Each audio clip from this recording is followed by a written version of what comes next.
Dear friends, let's dive into this epic period of history. I'll tell you how France, amidst the chaos of the Hundred Years' War, managed to recover and launch a bold new offensive against England.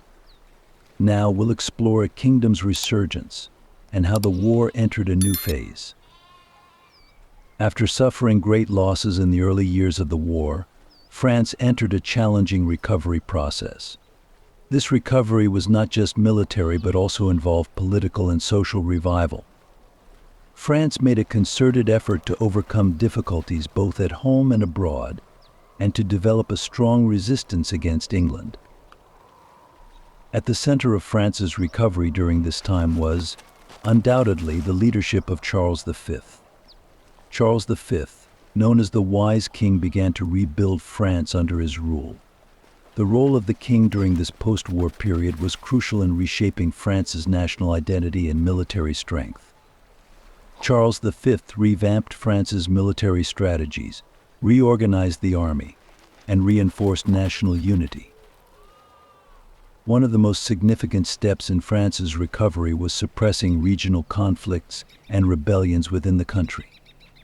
King Charles V managed to bring unrest and uprisings in internal regions under control, re-establishing the central authority of the kingdom. This process ensured France's internal cohesion and allowed the country to fight external threats more effectively. France's internal restructuring not only boosted the country's military power, but also improved national morale. The changes in France's military strategies had a noticeable impact on the wars against England. Charles V's new strategies, implemented in the later stages of the war, effectively developed a method to reclaim French territories held by England. These strategies included reforms in France's military organization, new combat tactics, and a more efficient logistics support system. The strategies Charles V employed to weaken England's military presence in French territories helped France re-emerge as a significant power on the battlefield. France's military restructuring was crucial not only for defense but also for offensive strategies. France targeted strategic cities and regions held by England, attempting to regain control over these lands. These attacks strained England's military and economic resources, allowing France to shift the course of the war. Charles V's reign also brought significant changes in diplomatic relations. During this new phase of the war, France formed alliances with other European countries, creating a broader coalition against England. These diplomatic maneuvers helped France achieve a stronger international position and left England fighting alone. The recovery process in France during this period symbolized not just a military but also a social renaissance. After the devastating effects of the war, France rebuilt itself, developed a national identity, and strengthened the sense of unity and solidarity among its people. This social revitalization enabled France to fight more resiliently and effectively in the later stages of the war. In conclusion, France's recovery and its attacks against England mark a significant turning point in history. This period demonstrates how France transformed in military, political, and social realms and how it altered the course of the war. The remarkable resistance and revival of France under Charles V's leadership shed light on this crucial chapter in our history. Dear friends, France's great resurgence and its role in the new phases of the war leave an unforgettable mark in the depths of history. Now, let's continue exploring the developments that followed and how the war evolved. In this exciting period of history, many new lessons and stories await us. Get ready, because we'll be making many more discoveries on this fascinating journey through history. Dear history enthusiasts, let's dive once more into the depths of history. This time we're embarking on a journey through the stormy seas of Brittany and the strategic maneuvers of the Spanish-French alliance. The Breton Wars and the Spanish-backed French assaults represent a crucial turning point in the Hundred Years' War, revealing the strategic brilliance and shifts in international relations of the time. Let's begin exploring this exciting and complex period together. The Breton Wars were a series of complex conflicts that erupted in the northwest of France, in the region of Brittany. These wars were rooted in the internal struggles of the Breton Duchy and the French royal family's efforts to increase their influence in the region. Brittany, historically significant for controlling maritime trade routes between England and France, had strategic importance. Consequently, any political change in the region had the potential to impact the broader balance of power in Europe. France decided to capitalize on the internal turmoil in Brittany to increase its influence over the region. The internal conflicts and disputes within the Breton Duchy facilitated the French king's efforts to assert control. The Breton Wars reflected France's attempts to establish dominance over Brittany, leading to a reshaping of French military strategies. These conflicts had not only regional but also international implications. The battles over Brittany affected the power balance between England and France, altering the overall course of the war. By leveraging these internal conflicts in Brittany, France reinforced its regional dominance and limited England's influence over France. The Spanish-French alliance emerged as a significant strategic move following the Breton Wars. Spain formed an alliance with France during this period, creating a joint front against England. The Spanish-supported French assaults reshaped the European battlefield and strengthened French military strategies. Spain's support was crucial, especially in terms of military aid and logistical support. The Spanish army provided the French with valuable war techniques and strategies, enhancing their impact on the battlefield. This support led to significant changes in French war strategies and contributed to the strengthening of the Spanish-French alliance. The formation of the Spanish-French alliance was not only a military success but also a diplomatic achievement. Spain and France united against their common enemies, forming a coalition that would significantly influence the war's progression. This alliance affected the political balance in Europe and played a vital role in the war's future stages.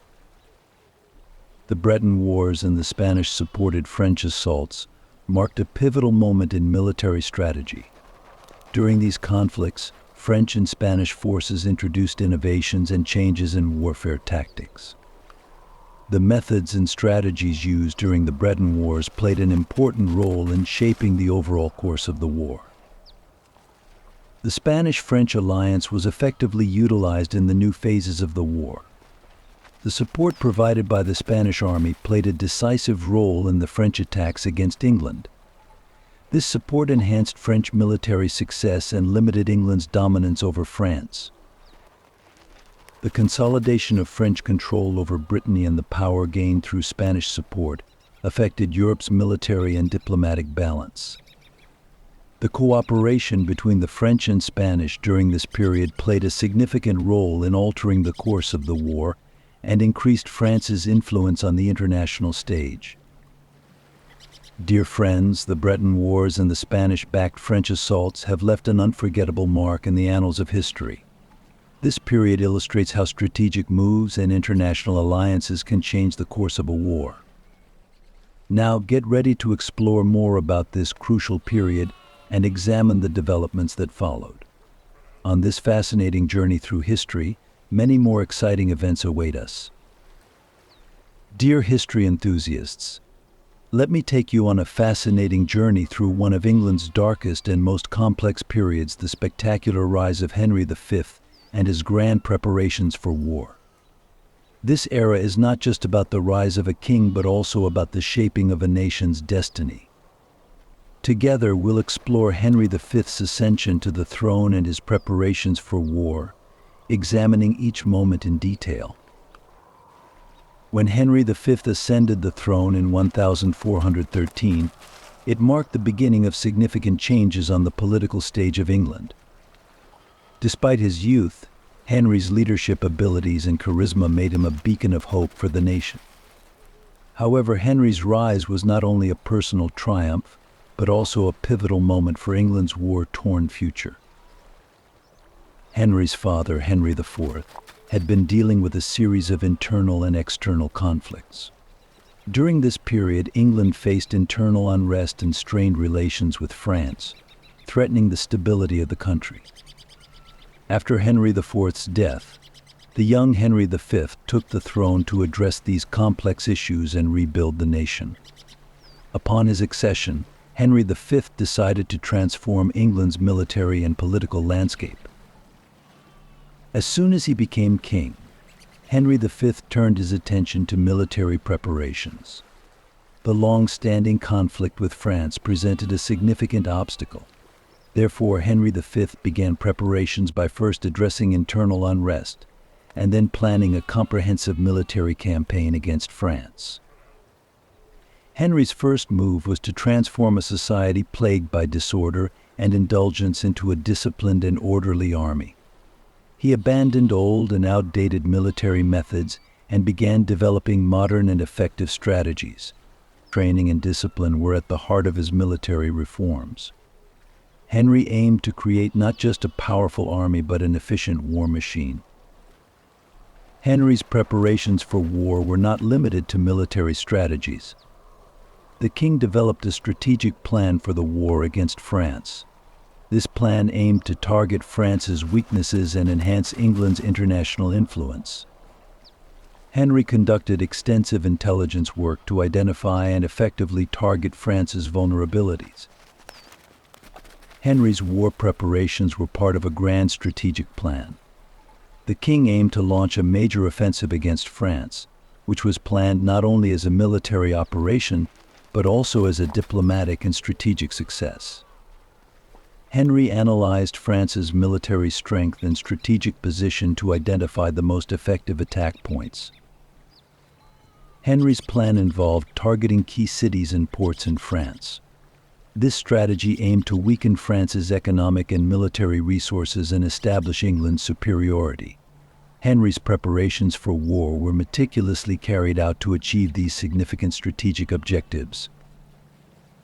Henry V's rise to the throne and his war preparations marked a critical turning point in English history.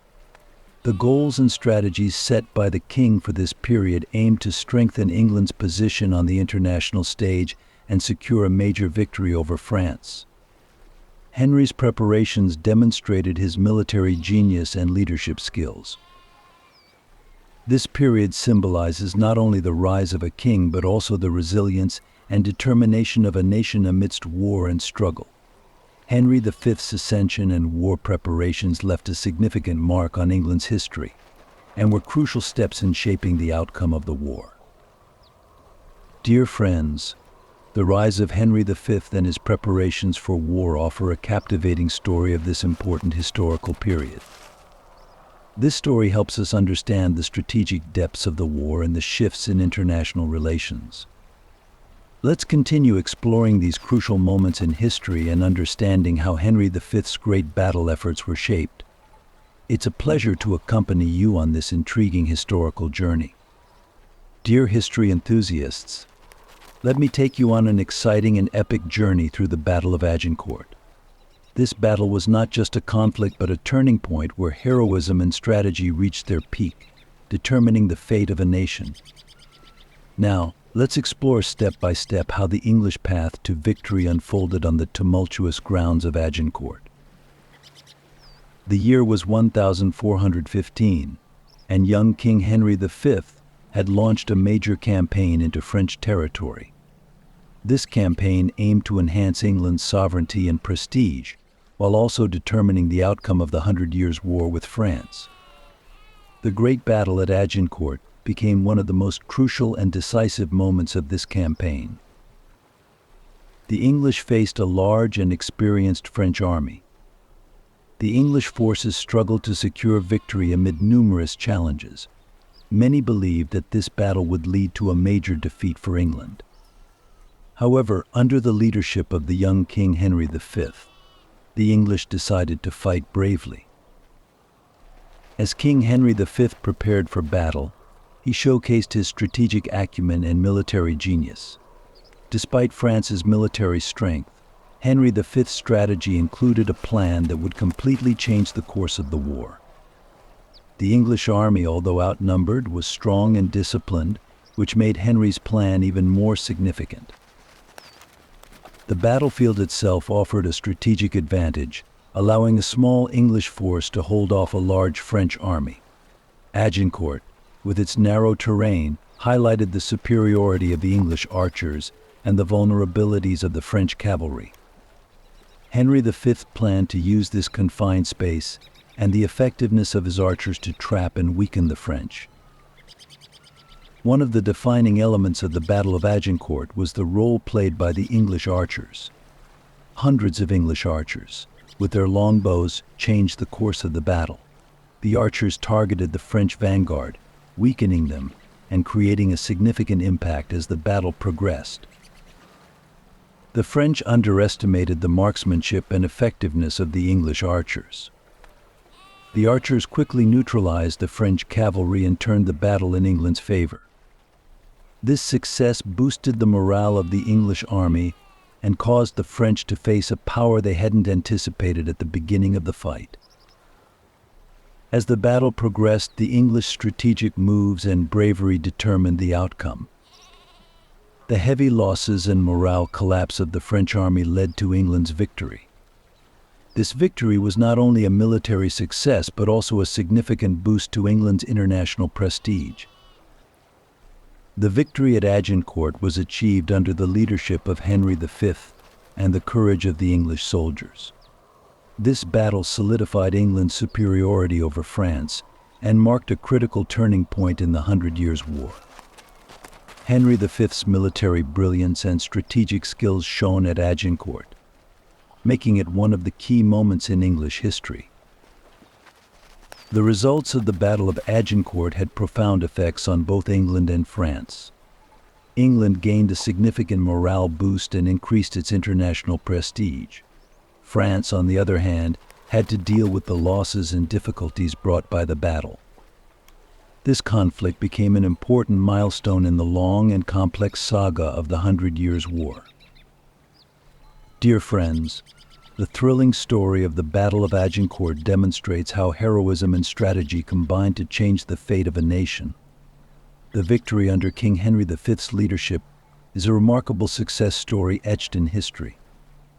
Exploring the details and impacts of this great triumph is a journey into the depths of history.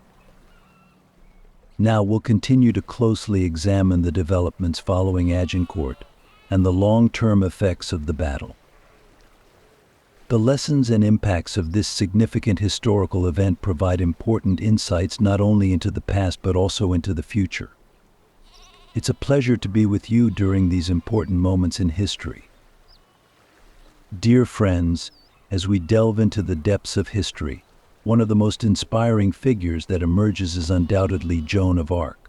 Her story shines like a beacon of incredible courage and faith amidst the complex and bloody scenes of the Hundred Years' War. Joan's tale has become almost legendary in history books. But we'll take a closer look at the reality and impact of this legend. Born in 1412 in the village of Domremy in Lorraine, France, Joan of Arc was an ordinary village girl in her childhood. However, her destiny was anything but ordinary. From a young age, Joan was believed to be endowed with divine visions and signs. According to her own account, God and saints had given her a great mission to save France. These visions became a crucial factor in shaping her life and historical narrative. Joan, from her early years, saw herself as part of a divine mission thanks to revelations and visions from God. These visions foretold the liberation of France from English occupation and the ascension of Charles VII to the throne. This divine calling awakened Joan's warrior spirit and provided her with immense motivation to join the French army. Joan's faith and determination made her one of history's most unforgettable leaders. In 1419, Joan reached the court of Charles VII, one of the commanders of the French army. The young girl presented herself as a chosen leader by God to liberate France. Charles VII, trusting in Joan's prophecies and promises, granted her the authority to lead an army. This authority provided Joan with a favorable ground to change the course of the war. One of Joan of Arc's greatest achievements was the Siege of Orleans in 1429.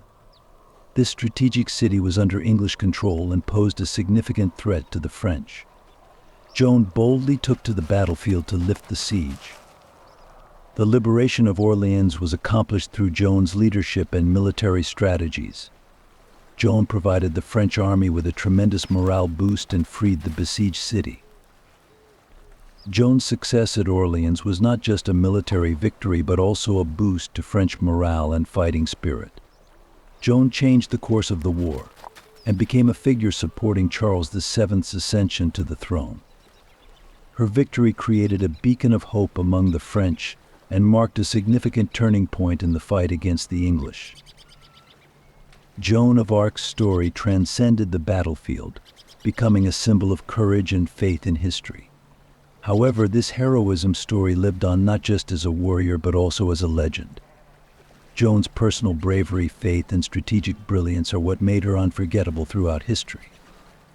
Unfortunately, in 1431, Joan was captured by the English, accused of witchcraft, and ultimately executed by burning.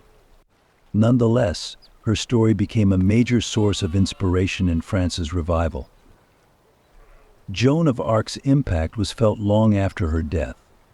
She became a symbol of French national identity and resilience. Her story represents not only a battle but also the power of faith and courage.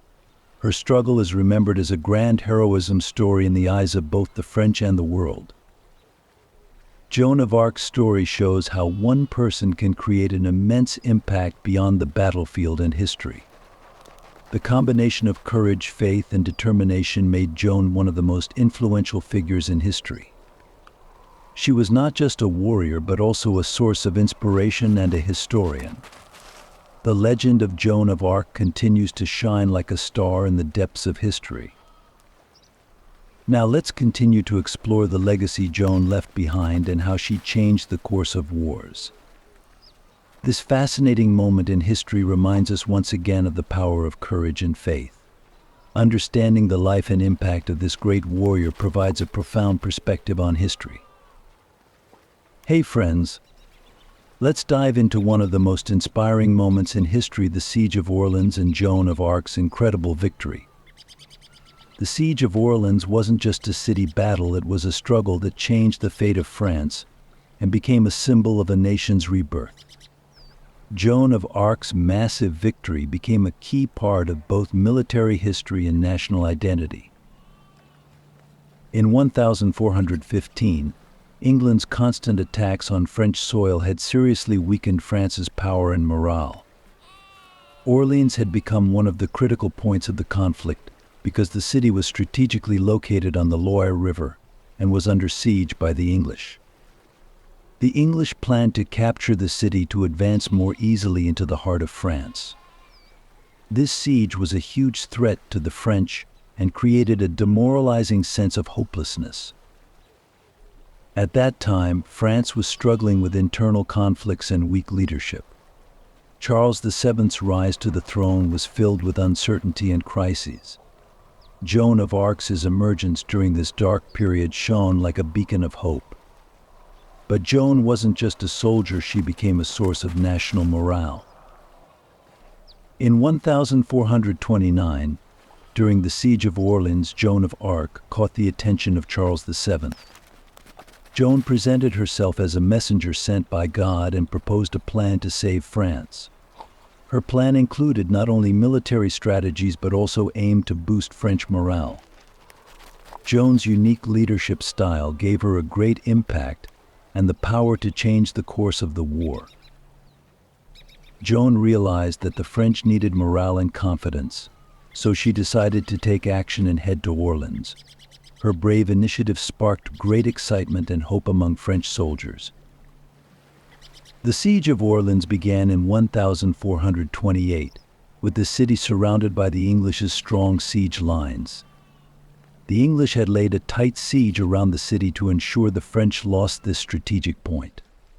Inside the city, Hunger and disease were lowering the morale of the people. But Joan of Arc's arrival changed this grim situation. On April 29, 1429, Joan arrived in Orleans with French troops. At this point, a wave of hope swept through the city. After Joan's arrival, the French regained their morale and, under her leadership, began a series of bold moves. Joan provided courage and strategy to the French army. Her brave and inspiring speeches lifted French morale and rekindled hope for the battle. The first major move under Joan of Arc's leadership took place on May 4, 1429. The French, guided by Joan, launched a major attack on the English siege lines. Joan stood out with her personal bravery and leadership on the battlefield. Believing she was sent by God, Joan encouraged her soldiers and ensured they fought with determination. The French, under Joan's leadership, targeted strategically important English fortifications and positions. These critical attacks disrupted the English siege strategies and allowed the French to move more effectively within the city. Joan's strategic moves gave the French a significant advantage in the battle. The Siege of Orleans ended with a major French victory on May 8, 1429. This victory under Joan of Arc's leadership marked a major turning point in France's national consciousness. It was not only a military success but also a moment when the French's morale and faith were renewed.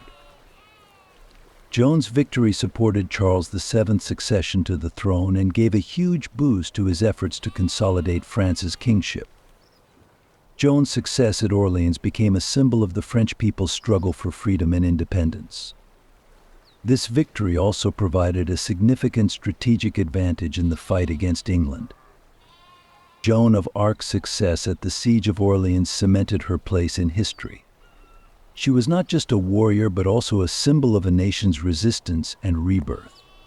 Joan's story represents the power of courage, faith, and leadership, marking an important turning point that changed the course of history. Joan of Arc's victory is considered a milestone in French history.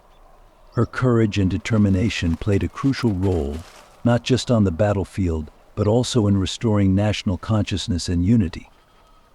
Joan's legend has inspired many generations throughout history, symbolizing the power of courage and faith. Even though the war continued for the French after this great victory, Joan of Arc's success at Orleans continued to shine like a star in the depths of history. Her life and struggle remain one of the important moments in history. Dear friends, let's now focus on one of the most sorrowful yet impactful moments in history: Joan of Arc's capture and execution. Her tragic end has become part of her legend and remains a heroic story that echoes through the depths of history. Joan of Arc's victory at Orleans turned her into a national hero. But after this significant win that changed the course of the war, Joan's life and career entered a challenging phase. She continued fighting against English and Allied attacks, especially in northern France, around Compiègne. On May 23, 1430, Joan was captured during an attack organized by the Duchy of Burgundy. Joan's capture in Compiègne was a severe blow for France. The city was under the influence of the Duchy of Burgundy and its English allies. Her capture deeply affected French morale and led to a significant change in the course of the war. When Joan was besieged by the English while defending Compiègne, the French soldiers' escape routes were blocked. Joan couldn't escape from the besieged city and was eventually captured. Her capture wasn't just a military failure but also intensified the psychological and moral effects of the war. For both the French and the English, her capture marked a major turning point. Joan was first handed over to the Duchy of Burgundy by the English. The duchy saw Joan as a crucial political asset to be used for their own interests and planned to deliver her to England. Her capture turned her into a bargaining chip, both militarily and politically. After Joan of Arc was captured, the English brought her to Rouen for trial. The year 1431 not only marked a significant military victory, but also foreshadowed a tragic end for Joan. In Rouen, she became the target of both church and political authorities. The charges against Joan were both military and religious. The English wanted her to be condemned by the church for witchcraft and heresy. The trial was marked by unfairness and political motivations. Joan's trial reflected the broader conflict between religion and politics. At the start of the trial, Joan's right to defend herself was severely limited. Many of the accusations were related to her divine inspiration. Church officials applied various pressures to label her as heretical. Joan's resistance only strengthened the accusations against her. On May 30th, 1431, Joan of Arc was burned at the stake in Rouen in front of a large crowd. Her execution had a significant impact on both French and English societies. Joan faced her death with courage and strong religious faith. Her execution was not only the tragic end of one person, but also a part of a national and psychological struggle. Joan's execution caused widespread reactions in both French and English societies. Her bravery and faith were greatly admired by many. After her death, Joan became a legend and a major symbol in French national consciousness. Years after Joan of Arc's execution, her legacy became associated with courage and faith. In 1920, Joan was canonized as a saint by the Catholic Church. Her life and struggle remain a symbol of heroism and the power of faith throughout history. Joan of Arc is considered one of the most important figures in both French and world history. Her life is a story of not just battles but also personal faith and courage. Joan's story serves as an inspiring example for many and sheds light on the dark pages of history. Joan of Arc became a legend through her death and continues to inspire many generations throughout history. Dear friends, as we witness some of the most fascinating moments in history, let me take you deep into the period of English failures on the battlefield and France's remarkable resistance. During this time, France's strategies and courageous defiance significantly shook England's long-standing dominance and marked a historic turning point. One of the biggest crises England faced during the 100 Years' War was shaped by a series of defeats on the battlefield. For many years, the English had maintained a significant military advantage and controlled many regions of France. However, this balance began to shift rapidly with France's new strategies and resistance. The English failures were due to a series of strategic and military issues. First, England's extensive territorial claims in France had turned the region into a continuous battleground. The prolonged nature of the war drained the English army's resources and made sustaining the war difficult. Additionally, English operations in the interior of France were continually thwarted by resistance groups and local French forces. These resistances made it harder for the English to protect their territories and led to the loss of their strategic advantages. France's counterattacks played a crucial role during this difficult period for the English. The French made several strategic moves to change the course of the war. Joan of Arc's courageous leadership and her morale-boosting effect on the French marked a significant turning point during this time. Even after Joan's death, France continued to take steps that would alter the war's fate. France developed a series of innovative strategies to succeed against the English. City defenses played a crucial role in halting the English advance. For example, the defense of Orleans and other strategic cities interrupted the English progress. The French set up effective defense systems in these cities, weakening the English resources and morale.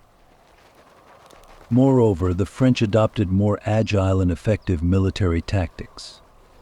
These tactics included fast-moving light troops, siege warfare, and coordination with local resistance groups. These strategic changes helped the French gain the upper hand in military conflicts with the English. The battles of Poitiers and Agincourt were significant turning points, indicating major English defeats and increased French resistance. The Battle of Poitiers 1356, although seen as a major victory for the English, did not lead to continued success or long-term strategic gains. The Battle of Agincourt 1415 was considered a major victory for the English, but it marked the beginning of the weakening of English dominance over France.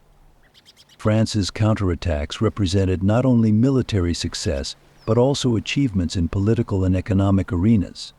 France's recovery began with suppressing internal conflicts and rebellions. The accession of Charles VII provided political stability and helped restructure the country. During this restructuring process, France achieved military and diplomatic successes, ultimately expelling the English from French territories. Throughout this period, France's internal dynamics and national unity gained significant strength against England. In conclusion, English defeats and French counterattacks marked a major turning point in the later stages of the Hundred Years' War. This period not only changed the course of the war but also reshaped France's national identity and military strategies. England's battlefield failures ended its long-term dominance over France, while France's resistance and strategic moves laid the foundation for the country's future success. France's counterattacks and innovative strategies altered the course of history and demonstrated the power of national resistance to the world. What happened during this period is a grand story of heroism and strategy etched in the history books. Dear friends, as we reach the end of these epic struggles deep within history, let me guide you through the final great moments of the Hundred Years' War, focusing on the fall of Bordeaux and the conclusion of this immense conflict. This was a significant turning point for both France and England, a closing of an era and the beginning of a new one. Bordeaux, known as a strategic port city in southwestern France, had remained under English control throughout the war. As the Hundred Years' War drew to a close, this city was one of England's last strongholds in France and held great significance. However, the fall of Bordeaux in the final stages of the war marked a major step in cementing France's victory and ending the long conflict. The fall of Bordeaux symbolized France's triumphant comeback. The city put up a significant military and strategic struggle. The liberation of Bordeaux played a critical role in achieving French national unity and was a key factor in determining the final stages of the war. The siege of Bordeaux was of immense strategic importance for the French. France executed a carefully planned operation to reclaim Bordeaux from the English. During this process, French commanders effectively implemented both military and diplomatic strategies, successfully overcoming the English defenses surrounding the city. While besieging Bordeaux, France captured strategically important points around the city, striking a blow to the English. This operation demonstrated the organizational strength of the French army and their expertise in military strategies. It is also known that the city's residents showed significant resistance and employed various tactics to undermine the English morale. The fall of Bordeaux symbolized the end of the war for England. After a long period of English dominance, the city was recaptured by the French, marking a major step in celebrating France's victory. The loss of Bordeaux indicated the end of English dominance over France and the conclusion of the Hundred Years' War. With the fall of Bordeaux, England lost much of its military and political control over France. This situation reduced England's ability to influence its territories in France and laid the groundwork for the first steps toward a lasting peace between the two countries. The fall of Bordeaux was a crucial event marking the end of the Hundred Years' War. At the conclusion of this long and bloody conflict, France's victory allowed the country to restore its national unity and end England's dominance over French territory. The end of the war led to deep changes and a reorganization in the relationships between the two countries. With the recapture of Bordeaux, France emerged with a strong national identity and ended English dominance. This process led to profound changes in France's political, military, and social structures. England, on the other hand, had to deal with the challenges brought by the war and develop new strategies. In conclusion, the fall of Bordeaux and the end of the war represent a major turning point in history. These events initiated a period of significant change and reorganization for both England and France. This immense conflict remains a pivotal event in history that altered the course of the future for both countries. Dear friends, as we turn the pages of history, let's focus on the deep impact the Hundred Years' War had on both England and France after it ended. Are you ready to explore how this massive conflict changed the fate of these two great nations and transformed their political and economic landscapes? Let's dive into the effects of this historic war on both countries with enthusiasm. At the end of the Hundred Years' War, France entered a period of significant change. The end of the war offered France a chance to restore national unity and strengthen royal authority. However, this process presented both major challenges and opportunities for France. With the war's conclusion, it was inevitable that France's central government would gain strength. After the war ended, King Charles VII worked to consolidate royal authority by breaking the power of feudal lords and local forces across the country. This process facilitated the strengthening of the French monarchy and helped to achieve national unity. Under Charles VII's rule, France took significant steps toward a more centralized state structure. By the end of the war, the collapse of the feudal system in France and the increase in royal control led to profound changes in the country's internal political structure. The king's centralized power played a crucial role in rebuilding France's national identity. At the same time, the power of French nobles and feudal lords diminished, allowing for more effective governance of the kingdom. The war caused severe damage to France's economy. The prolonged conflict negatively impacted agricultural production and trade routes. Cities were destroyed, villages were abandoned, and people faced severe economic hardship. However, with the end of the war, France began to rebuild its economy. This process involved revitalizing agriculture, reconstructing cities, and boosting trade. France's post-war economic recovery was achieved through the revival of both domestic and international trade. The royal government worked to strengthen the country's economic infrastructure through reforms and incentives. This rebuilding process ensured France's long-term economic growth and stability. The Hundred Years' War also had a profound impact on England. At the end of the war, England faced major changes both politically and economically. After the war, England struggled with internal turmoil. The financial burden of the war placed significant pressure on the country's internal politics. The destructive effects of the war and financial troubles led to political instability and internal conflicts in England. This period was notably marked by the Wars of the Roses, a series of civil wars between the Lancaster and York families.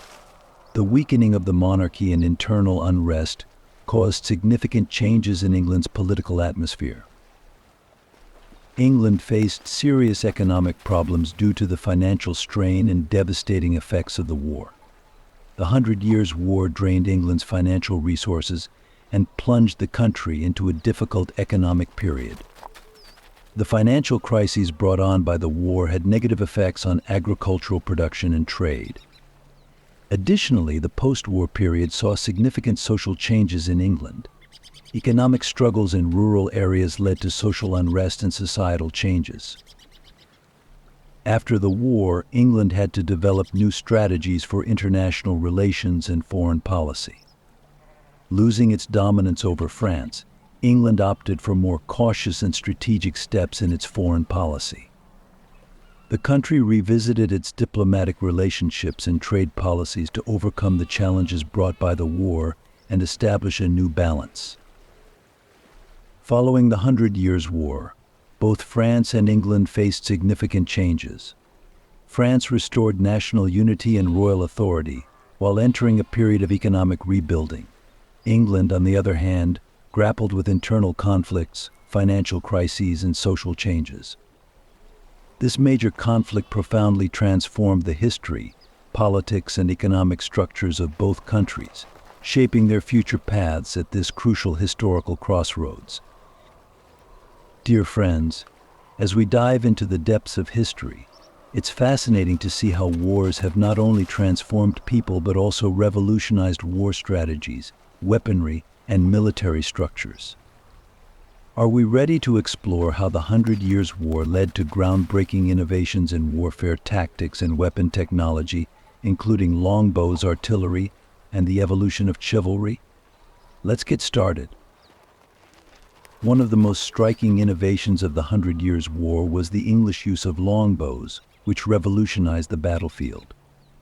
This simple yet effective weapon drastically changed the course of the war. In the early days of England's involvement, archers armed with longbows became the unsung heroes of the conflict. The longbow, approximately 6 feet long, was a powerful and flexible weapon. English archers could shoot their arrows with incredible speed and range using these bows. This long range on the battlefield allowed them to strike enemy targets effectively from a distance. The longbowmen, as they were known, provided a decisive advantage for England, particularly during times when French armored knights posed a significant threat. The impact of these longbows on the battlefield is best illustrated by the battles of Crecy and Agincourt. At the Battle of Agincourt, for example, the English archers' relentless arrows demoralized the French army and turned the tide of the battle. This demonstrated how the longbow revolutionized warfare tactics and rendered traditional armored warriors less effective. Another major innovation of the Hundred Years' War was the use of artillery. Artillery brought a substantial change to battlefield strategies by providing significant power and strategic advantage. Cannons became effective weapons capable of breaching castle walls, destroying enemy troops, and altering the course of battles. The French, particularly during the reign of Charles VII, discovered how to use artillery effectively in warfare. This new technology played a crucial role in assaults on castles and city walls, changing the dynamics of the war. The role of artillery was critical not only in overcoming enemy defenses, but also in demoralizing enemy forces and determining the outcome of battles. The Hundred Years' War also profoundly transformed the traditional power and influence of chivalry on the battlefield. The knights of the Middle Ages, known for their armor and cavalry, were once the most respected fighters. However, the new technologies and tactics developed during this period diminished the role of chivalry in warfare. The impact of longbows and artillery significantly reduced the effectiveness of armored knights. The armor that once protected knights was no longer sufficient to stop the arrows of longbows effectively. Additionally, the ability of artillery to breach fortifications limited the knights' ability to capture these strongholds. These changes in warfare tactics transformed the traditional role of knights. Knights began to adapt to a more mobile and strategic role, adjusting to the dynamic and changing nature of warfare. This shift led to changes in military strategies and power dynamics on the battlefield. The Hundred Years' War marked a period of profound changes in warfare tactics and weapon technology. The transformation of longbows, artillery, and chivalry became key factors in shaping the course of battles.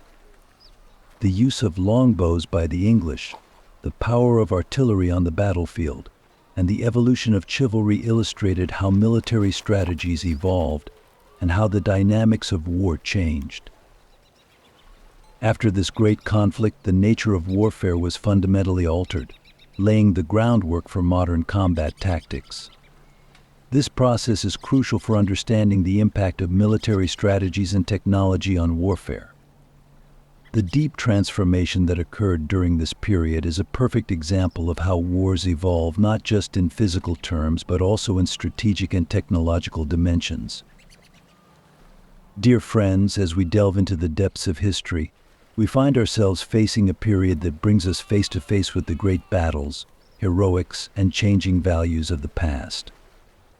Today we will embark on a journey to explore how the chivalric culture of the Middle Ages, a symbol of the era, underwent a significant transformation and how it lost its prestige. In the course of the Hundred Years' War, we'll uncover this shift in chivalry and its impact on the battlefield. Are we ready? Let's get started. At the beginning of the Middle Ages, chivalry was associated with bravery, honor, and superior combat skills. Knights were not only warriors but also noble leaders and exemplary figures. Known for their armor, shields, and swords, these warriors represented both the physical and moral strength on the battlefield. Societies held them in great respect, idealized chivalry, and expected these figures to adhere strictly to ethical codes. However, with the onset of the Hundred Years' War, the foundations of this noble culture began to shake. Especially in the later stages of the war, the chivalric culture started to be affected by profound changes in warfare tactics and military strategies. Traditionally, knights fought in heavy armor, led cavalry, and occupied the front lines of battles. However, the impact of longbows and artillery on war strategies significantly diminished the effectiveness of armored knights. The high range of longbows and the artillery's ability to destroy fortifications overshadowed the dominance of knights on the battlefield. In major battles like the Battle of Agincourt, where English longbowmen achieved victory over armored French knights, the role of chivalry on the battlefield was seriously questioned. These battles invalidated the physical power and armor advantages of chivalry and increased the importance of more dynamic, strategic combat methods. The decline in the effectiveness of knights on the battlefield also affected society's perception of these figures. We can observe how the chivalric culture changed not only in the context of warfare, but also in social and cultural realms. Wars were no longer won solely through bravery and physical strength, but also through strategy and technology. This shift led to questioning the ideals of chivalry, traditional warrior qualities, and concepts of honor. As the dynamics of warfare changed, society began to value old chivalric values less. Knights moved from being the cornerstones of social structure and warfare to becoming more of a relic. New war strategies and technologies rendered their role obsolete, and society started to value different forms of leadership and military skills beyond the warrior figure. The Hundred Years' War marked one of the great transformations in the history of chivalry. Changes in longbows, artillery, and warfare strategies significantly reduced the grandeur and societal impact of chivalry. This transformation illustrates how not only military strategies but also societal values and cultural ideals evolved. The decline of chivalry can be seen as a turning point in the depths of history.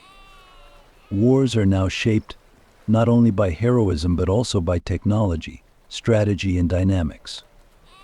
The diminishing prestige of chivalry symbolizes the significant changes and transitions occurring as the Middle Ages drew to a close. Dear viewers, understanding the transformation and decline of chivalry helps us gain a deeper insight into this important period of our history. Now let's move on to the next segment to learn more about how this crucial phase of history, warfare, and societal changes unfolded. Dear friends, as we navigate the complex labyrinth of history, we encounter a crucial turning point that profoundly shaped the social and economic structures of the Middle Ages. Today we'll explore the impact of the Hundred Years' War on the feudal system and the rise of the bourgeoisie. These changes mark a transformation that stretches from the depths of the Middle Ages to the foundations of the modern world. If you're ready, let's dive into this historical journey and discover the shift from feudalism to the rise of the bourgeoisie. In the early Middle Ages, the feudal system was the cornerstone of Europe's social and economic structure. Land was the source of all power and wealth. Control of this land was in the hands of the nobility, and peasants worked these lands, providing their labor while serving the lords. Feudal lords constantly engaged in military struggles to protect and expand their territories. However, the stability of this system began to falter with the onset of the Hundred Years' War. The destruction and losses brought by the war severely depleted the land and resources of the feudal lords. The constant state of warfare, along with heavy financial burdens and war costs, weakened the economic power of the nobility. The economic challenges of the war negatively affected the lords' ability to manage their lands. Peasants were burdened by taxes during and after the war, and their loyalty to the feudal lords was undermined. The decline of feudalism brought about a profound economic and social transformation in Europe. During this period, the growth of cities and trade routes led to the emergence of new economic classes. The bourgeoisie became one of the most significant groups of this era. The bourgeoisie were a new social class living in cities, engaged in trade, and accumulating wealth. This class rapidly gained power due to the increased volume of trade and economic activity. The uncertainty created by the war and the weakness of the feudal lords provided opportunities for the bourgeoisie. Markets, guilds, and trade networks in the cities bolstered the economic power of the bourgeoisie. As the bourgeoisie grew economically stronger, they also led to changes in the social structure. Breaking free from dependence on feudal lords, they adopted a more independent lifestyle. This new class began to have an impact on education, culture, and the arts. The wealth and trade in the cities enhanced the bourgeoisie's social prestige and contributed to the reshaping of the social structure. The decline of the feudal lords also brought significant changes to the social structure. The rise of the bourgeoisie reduced the influence of the aristocracy and increased the importance of cities and trade. Economic power was now measured by trade and financial management skills rather than land ownership. This shifted the foundations of the feudal system and reorganized the social hierarchy. As cities became economic and cultural centers, the bourgeoisie gained more power against the feudal lords. This change provided important insights into how the social structure and economic dynamics of Europe evolved toward the end of the Middle Ages. The rise of the bourgeoisie opened the door to not only economic but also social and cultural changes. Dear friends, the collapse of the feudal system and the rise of the bourgeoisie show that significant changes were occurring in Europe's social and economic structure as the Middle Ages came to a close. The weakening of the feudal lords and the strengthening of the bourgeoisie laid the groundwork for Europe's modernization process. These changes reflect how not only wars and economic difficulties, but also societal values, economic structures, and social dynamics were transformed. This transformation helps us understand the evolution of social structures from the depths of history to the present day. Now let's move on to the next section to examine in more detail how these changes contributed to Europe's modernization process. The Hundred Years' War was not only a political and military conflict in European history, but also the beginning of a significant artistic and literary transformation.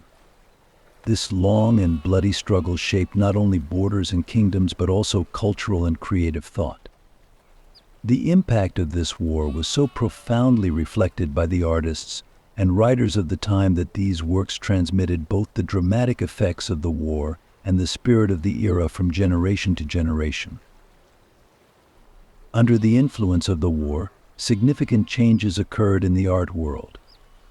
The glorification of chivalric culture led to a series of artworks highlighting the heroes and great battles of the war. Knights with their courage, honor, and combat skills frequently appeared in artistic works. The most iconic moments of the war were depicted in paintings and sculptures, immortalizing these heroes' victories and valor through art. Beyond these glorified images, artists also depicted the dark and destructive aspects of the war. The suffering, destruction, and losses brought by the war created another dimension of art. Works that addressed the human drama and the societal traumas of the time helped us understand the social and psychological impacts of the war. These pieces offered not only a visual feast, but also deeply conveyed the societal effects of the conflict.